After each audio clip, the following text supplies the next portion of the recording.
Сәлеметсіздер ме? Қазір біз сүт көже жасап жатырмыз. Сүт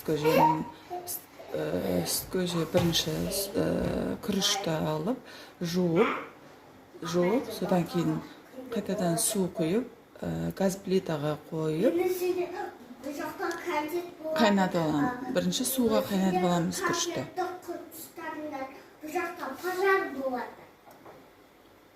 Сөйтіп, кішкене қайнағаннан соң барып сүт қосамыз. Енді қазір сүт қосамыз.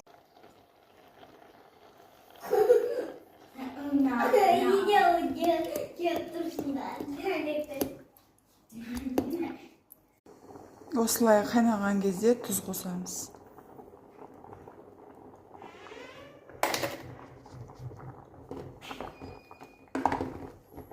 Бір араластырып жүреміз.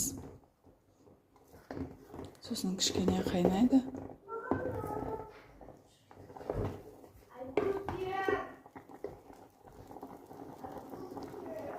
Кішкене қайнап, өзі қоймалжың күйге енеді. Күріштің піскенін және күріштің піскенін байқайсыздар, сол кезде дайын болады. Дайын болған кезде сары майымызды қосып ұсынуымызға болады. Тұзды ең соңында қосу себебі сүтті ірітіп жібермеу үшін тұзды ең соңында қосады. Не дайын болып қалды, біз